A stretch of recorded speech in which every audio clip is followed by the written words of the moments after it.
countries, fourth, mga ganon. So, nag-third place kami. Yung grupo. Ang galing! So, parang ikaw ang pinaka-leader sa sayawan nung batch ninyo? Hindi ko alam kung leader, pero nag-guide lang din po ako. Siyempre, sinishare ko yung anong meron ako, kung anong alam ko. Like, kunyari, may nakita ako na... Share mo naman sa akin kung anong meron ka.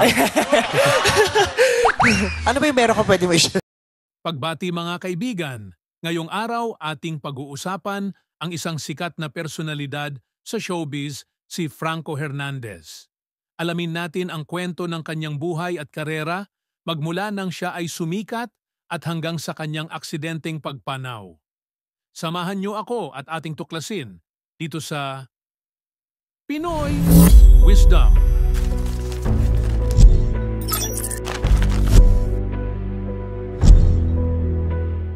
Si Franco Hernandez, na may buong pangalang Franco Miguel Hernandez Lumanlan, ay ipinanganak noong Abril 1, 1991.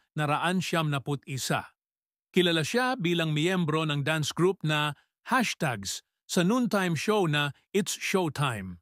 Bukod sa pagiging isang mahusay na mananayaw, sumabak din siya sa pag-arte at nagpakita ng kanyang talento sa iba't ibang programa ng ABS-CBN, kabilang ang Ipaglaban Mo at ang I-Want series na Hashtags Uncovered. Nakilala si Franco hindi lamang sa kanyang husay sa pagsayaw, kundi sa kanyang pagiging mabait at mapagmahal na anak at kapatid. Sa kasamaang palad, noong Nobyembre 11, 2017, pumanaw si Franco sa edad na 26 matapos malunod sa isang aksidente sa bangka sa Davao Occidental. Kasama niya noon ang kanyang nobya na si Janica Nam Floresca, na nakaligtas sa insidente.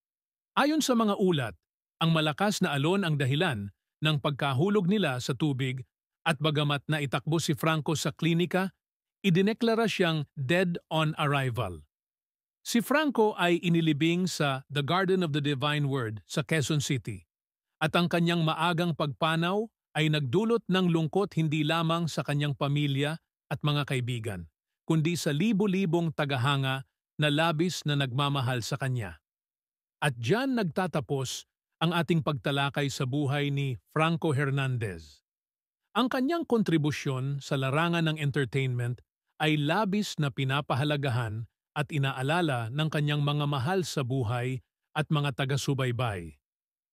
Back and forth we sway like branches to the storm. Change the weather, still together waiting.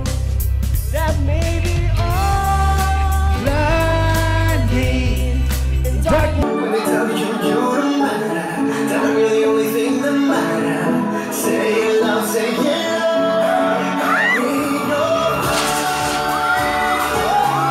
Tayo, libre ko. Wow! Teka, nagpapakipot ka ba? Ganda mo iya. Nakita na naman namin halos buong katawan mo. Gago ka! Ha? Ano? Ano ba bitaw mo? Gusto mo mga principal's office? Isusumbong mo rin ako Don't touch katulad me. ng ginawa mo sa kanya? Kung nagustuhan nyo ang ating episode na ito, huwag kalimutan mag-like, subscribe at pindutin ang notification bell para lagi kayong updated sa ating mga susunod na talakayan. Maraming salamat sa pakikinig at hanggang sa muli. Dito lang yan sa Pinoy Wisdom.